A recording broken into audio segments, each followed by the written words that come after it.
Meeting of the Coeur d'Alene Library Board of Trustees to order at 4:01 p.m.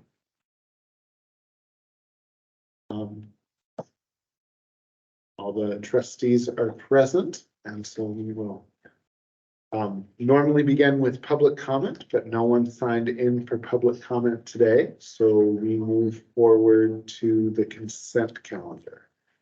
Is there a motion regarding the consent calendar? I move we adopt the consent calendar. I second it. Is there any discussion?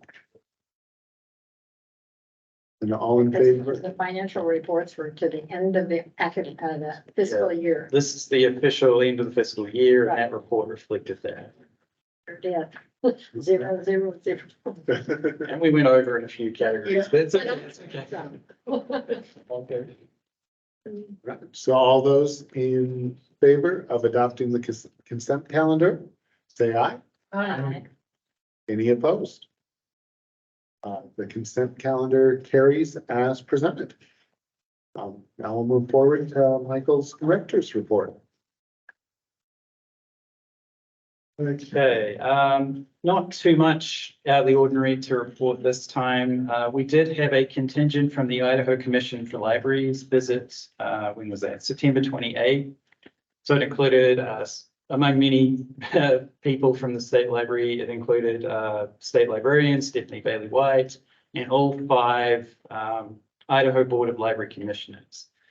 And so they were doing a tour of North Idaho libraries just to scope things out, see what's happening in the state libraries and hear feedback on ICFL and what they could be doing to help us.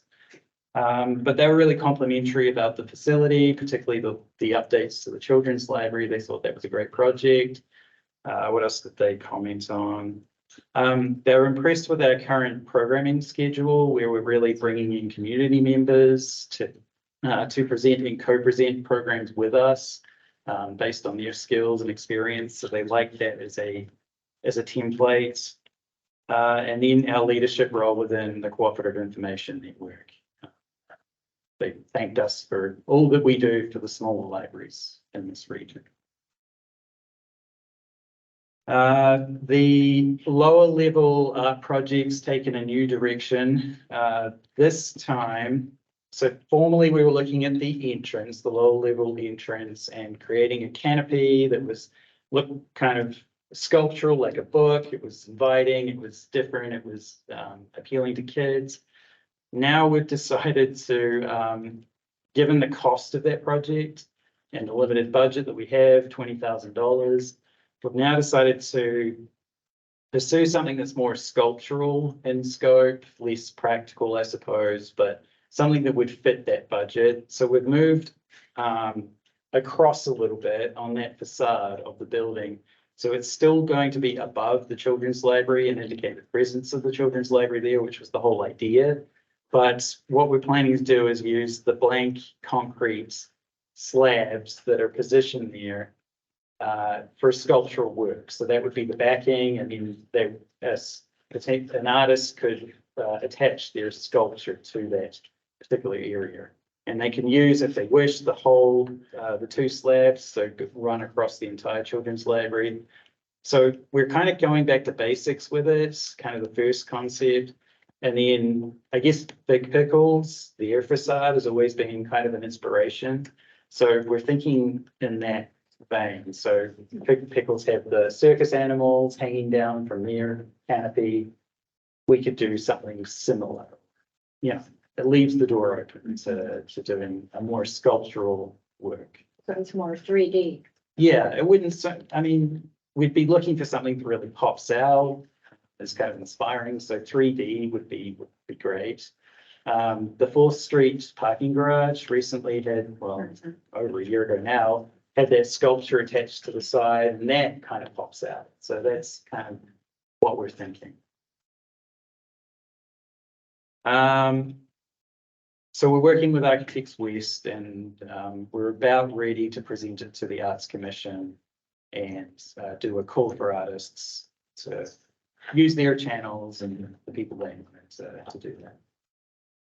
And then just lastly, on Friday, we have the pumpkin giveaway. So this is what we do every year now. It's annual. The wastewater department grows them out in the fields around their facility. They've had a big harvest this year, close to 1,000, they think. So they're going to drop them off at 7:30 on Friday out here. Just what we call the amphitheater outside the children's library, and we'll create a makeshift pumpkin patch. And then the community, it officially starts at 8 o'clock, and then the community can come and select their own pumpkins and take them away. And then following that is going to be a big children's program at 10 o'clock. Want to talk about that? Sure, yeah, we're gonna have a fall story fest for families. It includes a story time with lots of fall songs and books and rhymes and plays and things. But following that, we're gonna have some cider and costumed ponies, juggler. We're gonna have making leaf crowns, art projects, some games. So it'll be a lot of fun. And then the kids, those kids will be able to take home a pumpkin as well. So be a good time. And then we also have we do it online now with the pumpkin decorating contest it's open now, in fact. So people can submit their photos of their pumpkins online, and then that becomes a voting event on Facebook, and the winners will be announced on November 1st. It has to be Facebook, Yeah, so, well, I mean, but we those did, that don't do Facebook, how do they? well, hopefully, good point. Hopefully they have a means to do it in some way, whether it be through a friend or whoever that might be. Yeah, that's it. Any questions?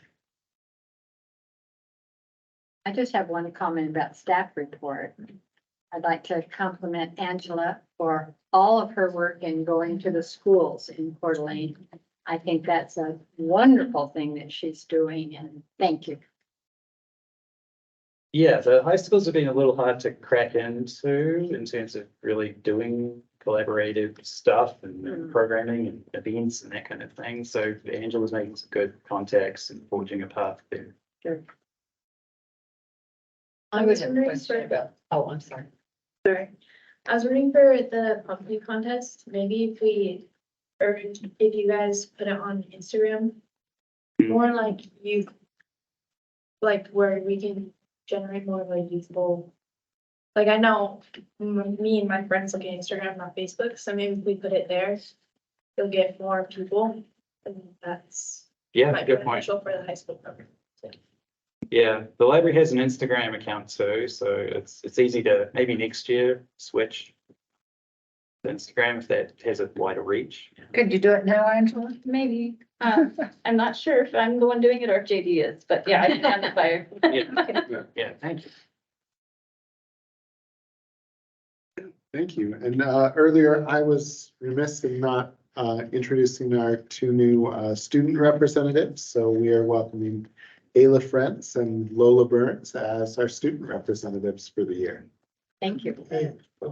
Tell us what schools you're from. I'm homeschooled. I'm a junior in high school. I'm at Coeur d'Alene. I'm a junior, but I'm graduating this year. Just graduated. This year, Oh. graduating. Great. So I introduced you late, so the next thing that's on our agenda is if either of you has something that you would like to report as student representatives. Well, I could just kind of say what I do at the library. I come here to study a lot since I'm homeschooled. And I also participate in the Creative Arts Club on Thursday and Gamers Guild on Fridays. And I'm also going to be volunteering at the pumpkin giveaway this Friday. I'm really excited for that. Hopefully it won't be too cold. Yeah, it'll be cool. Yeah, it will. Okay. And then I come here to study a lot, like with all my schoolwork and stuff. So that's kind of what I do at the library. And then I already said my idea. I just think that it would be beneficial if we, or if you guys, brought in focus for the younger population. Yeah. To like bring more, like the planting upstairs, that's really cool. Maybe like bringing something that focuses on that as well. Thank you. Thank Thank you. you so much. We're Good we're feedback. happy to have Want to hear it. representatives. And I had not noticed that Kiki Miller was here, and I slipped past our city council liaison, so you may give your report. Never able to sneak in late to class after. I don't know how I did that, but, I apologize for being late. Yeah, I'll just share that, it's busy season. We've got the election coming up and a lot of stuff on the agenda towards the end of the year. That impact fee review went well, and, it was presented to the North Idaho Building Contractors Association, and it was very well received. And so I'm really pleased we have some good synergy in our community and about addressing growth issues moving forward. I'm still in the background of the housing issues and pushing forward. You may have read about the ADU program, and so there's a lot more coming out on that that will explain it better. There should be some new positive news about the home share program coming out here in the next few days. And then 2 other new programs that are launching next week. So I'm still in the background on that. And then I was appointed to fulfill Mayor Hammond's position on the Association of Idaho Cities Board of Directors. And so I was in Boise this week. And just briefly, if you're not aware, they've been around for many, many years. But one of the things that they do is provide education and resources to cities for best practices at building good governance. And I've been going to their meetings and taking advantage of the information they provide since I've been on council. And it's really been invaluable, especially for newly electeds, on what's possible and what's not, and how to be a good policymaker. The other thing that they do is they go and they review upcoming legislative action, and they take a position on whether they're going to support actively or support or try to not have legislation passed. So the board spends a full day to review all of those items and puts their recommendation forth by the end of the year. So we started on that and reviewed approximately, I think it was about 20, close to 20 pieces of legislation. So it's a big body of work that moves forward, and that's going to be another interesting chapter to see how those things go. So that's what I've been up to. And I apologize, I haven't been here a few times, but I'm glad to be back in the library next. Thank you. Moving on to the Friends of the Library report. Yeah, the Friends meet yesterday and it was a pretty quiet meeting. There wasn't a lot of new business. What did they do? They did provide refreshments at a recent author event that we had for GD Higby, so they reviewed that. And then basically talked about what they're going to do moving forward in terms of meeting like you. They're also thinking about combining their November, December meetings. So they set a date for that meeting. December 5th. Thank you. Now moving on to the Library Foundation report. Holly. Yes, happy to report the Novel Destination with David Kilmer and his Race to Alaska was highly successful. 114 people attended. We earned $1,440 in donations, plus $95 in the bucket for all the wine and snacks that I handed to Mary. She brought on the hall, so that was a great event for everybody. We're very enthused with them. We're prepping for the lighting parade, which is the day after Thanksgiving. We always do with Mudgee, the Mudgee Mobile. The sing along with Santa and Mudgee will be December 9th, which is a Saturday at 11 a.m. And we've gotten a whole bunch of art from Duke Breton. He donated a whole bunch of different things, a lot of photographs, paintings, and they are now in the gallery underneath the stairs that we price very low so everybody can have a piece of his stuff, things, wonderful things. He retired to St. George, Utah. He was there, was in Coeur d'Alene for a while, and now he's permanently in St. George. So anybody wants to review those things. Sometimes people don't get over in that section very often, so it's kind of a fun thing. And Steve's gonna do an author event. When you get a date, I'll let everybody know. That should be good too. That's all I have. Thank you, Holly. We have a very empty agenda. There was no unfinished business and nothing written under new business, but does anyone have new business to bring before the board? Seeing none, we need to set a date for our next meeting. I've looked at the community room schedule and the only date that's still on a Wednesday that's kind of vacant, at least at the moment, is December 6th. And I would say that's probably my preference too, if possible. Works for me. December 6th. Yeah. So Michael, when we don't have any new business or old business, what is the reason to have a board meeting? I guess we decided this time with the city council elections coming up, it would be a good opportunity to allow public comment. Ah. If anybody chose to. But good point. Yeah. I see a lot of high school kids out Yeah. there. And I bet you're in a government class and you're doing your report. So do you have any questions you'd like to ask us?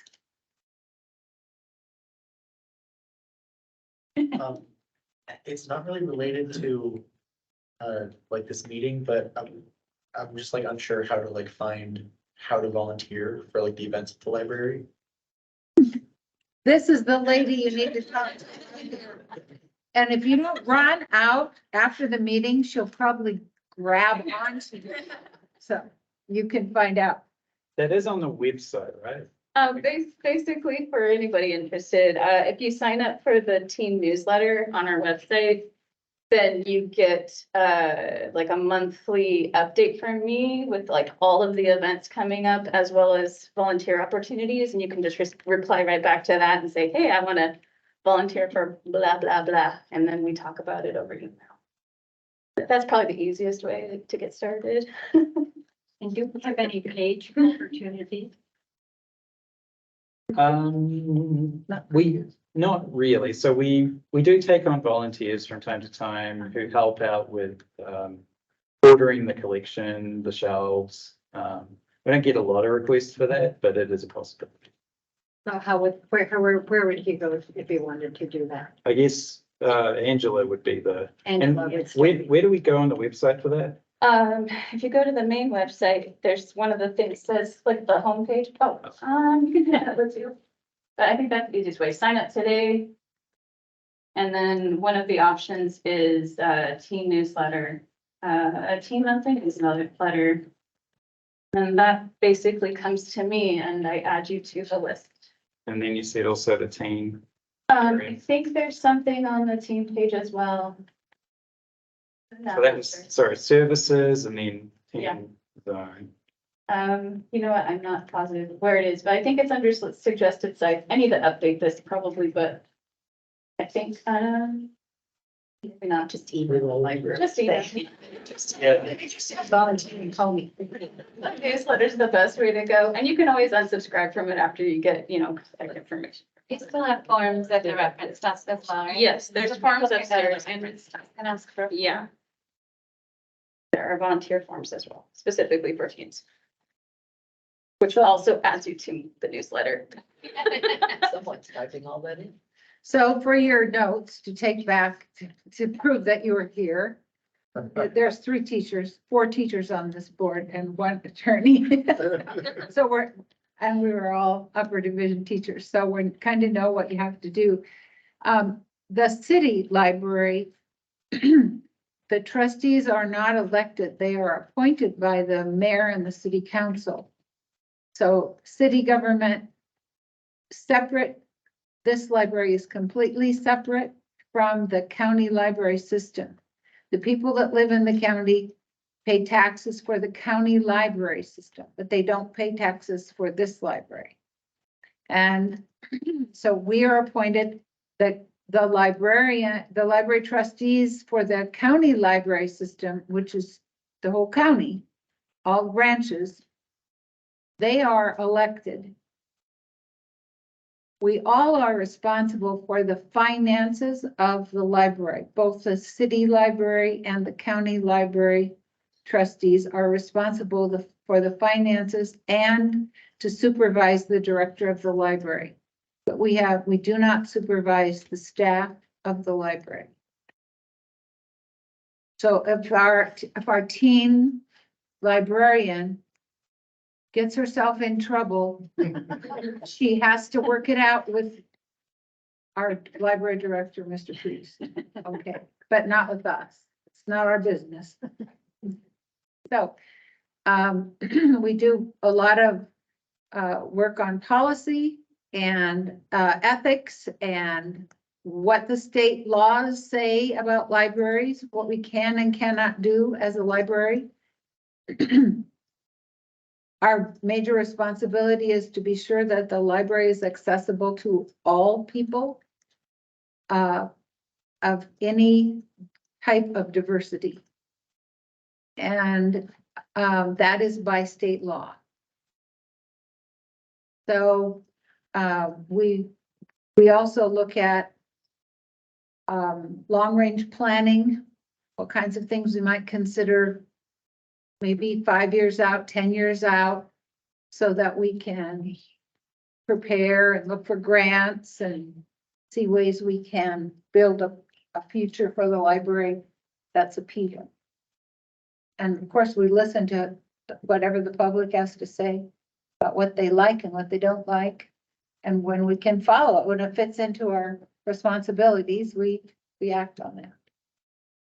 And I'll add on 2 quick things with that, since the books in libraries in our region has been in the news. Our part in that is we create a rather broad collection policy, but it is the staff of the library that decides which books.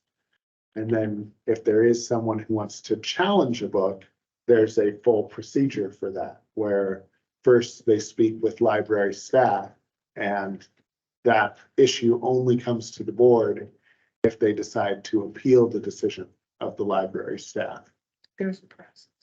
Yeah, so we have created the policy that gives the process, and also the policy that's a broad selection policy that then the employees of the library carry out when selecting books. And then the other one is, as far as our membership of the board, each of us has a 5-year term, and actually Faye Sweeney's term is the one that has most recently ended. And for someone to become a member of the library board, they fill out an application that goes to the mayor, and the mayor selects someone who he feels would be a good library trustee, and presents that to city council, and they approve.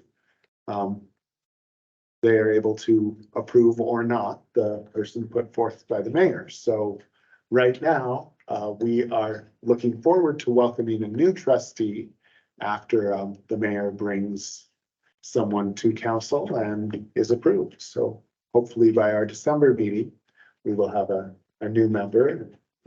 Last meeting, we said goodbye to Faye, but she came back, graciously came back this month, since her replacement had not been appointed yet.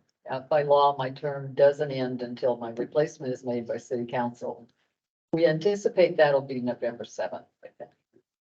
So I'm curious, when we're talking about, the books and the policies that you guys have on that, I've seen definitely a lot of that in the news, I'm sure everyone has, but I'm just more curious on how you deal with those issues. Is that like something you do from like a personal perspective? Do you try to be unbiased completely? Do you take into account like just the public's like view on it, or like everyone? I just don't know how it works. Well, we have a specific written policy, and I don't know it well enough to quote it, but it is on the library's website in the policy manual. Right. And it's, yeah, it's very general, that as Katie mentioned, it is about making sure everyone has access to library materials. And yeah, and then it is the different departments in the library, those employees decide what should go in the children's section, the teens section, adult fiction and nonfiction. So if we had a person who wanted to be a trustee and, I'm just gonna pick something out of the blue here. So this doesn't have anything to do with anyone. But let's just say that they're a Buddhist. And all they want in the library is Buddhist literature, okay? They could not be a library trustee. When they were interviewed by the mayor, or if they'd spoken publicly about what they were gonna do if they got to be a trustee, that would cancel out any consideration of that person. They have to pledge that they will represent all people and that our library is open to everyone and that we will provide materials if they ask for everyone. So our personal biases have to be set aside. If we can't do that, then we don't get to be trustees. That also applies to library staff. When we're selecting materials, our personal feelings about the materials should not factor in. It's about what our community wants and everybody in our community. And just to come back to your question, we did have some concern from people that they didn't think that we had enough books that represented their point of view. And we asked them for a list. Our director asked them for a list. The board asked them for a list. They provided it, and we met as many of those that would be proportionate to their part of the population, what was realistic in our budget, what our budget could afford, so that people can request that we carry books to their personal point of view and interest. It's not just one group or another group. Anyone that asks can ask for books to be represented in the collection. We do have a limited budget, so it has to be proportionate, fair. We try to be fair. So from a legal perspective, when some people taken it upon themselves to steal books from the library when they disagree with the point of view that's expressed in that book, which is theft. And there's a procedure for dealing with complaints about books. Or if someone considers a book to be pornographic or not proper for a certain group, we have a policy to deal with that and we can review it. So, and the idea is to discourage people from stealing books from the library because we have a way to review books. And, the ultimate decision they may agree with, they may disagree with, but there's a procedure for doing it. And when you take the law into your own hands by stealing books, it's simply not in accord with our constitutional form of government. And that procedure that has been set up in our policy for someone to challenge a book requires more than coming to the podium at a meeting and speaking against it. It's fine. We don't mind. We want to know what the public thinks. But to ask, if you want the library to do a serious study of a book and determine whether it should remain in the collection or not, then more is required. You need to read the book, you need to pick up a form called a request for reconsideration of materials. And that starts a process that's a very, I think, thorough and thoughtful process where our staff has to look again at the book, reconsider it themselves, and present an argument for why it should be moved within the collection, removed from the collection, retained in the collection. And if the citizen is not happy with that report from staff, then they can ask that the trustees look at that title, and trustees don't get involved in book selection until there's been a request that we take a second look at staff decision. So it's a process that has a number of steps to it.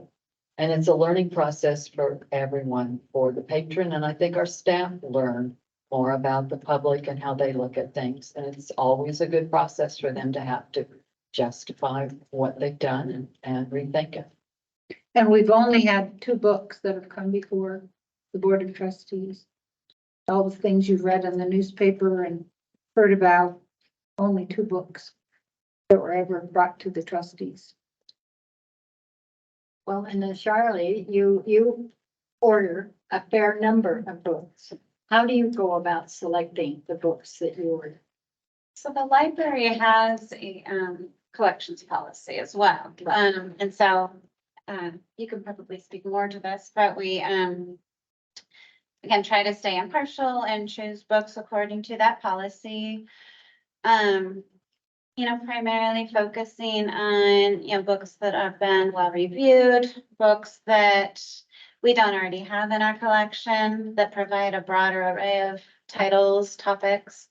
We do look at books that the community are wanting to see added to the collection.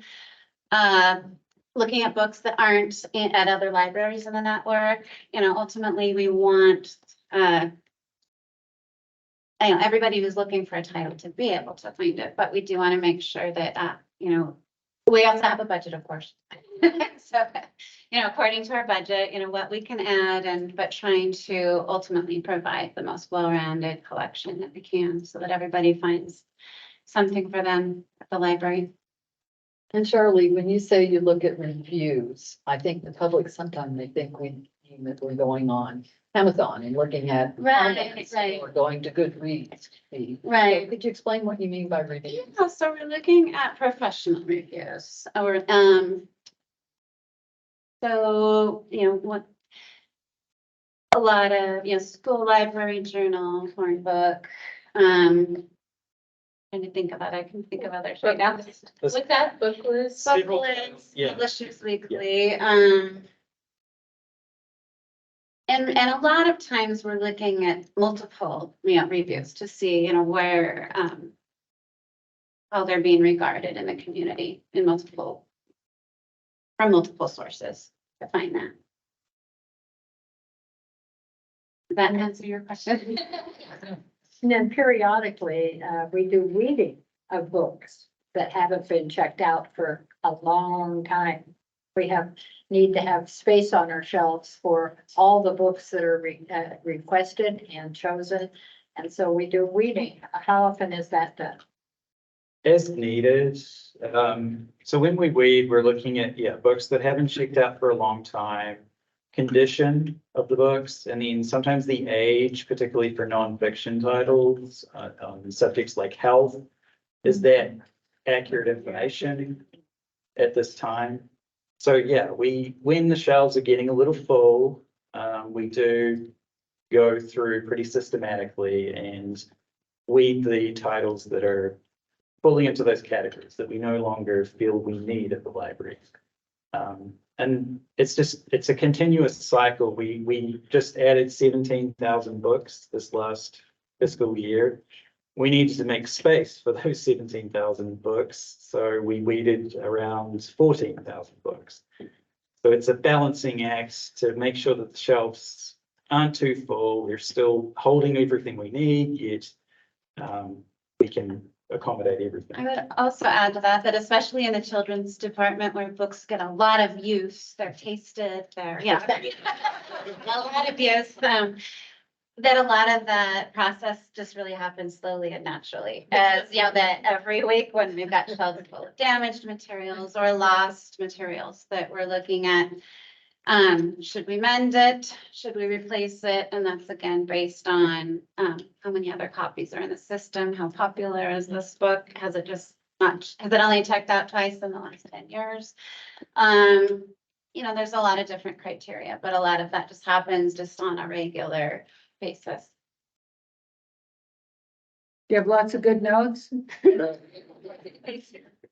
Typically during a meeting, it's a meeting held in public, not a public meeting, but we're able to just vary that a little bit today because of circumstances.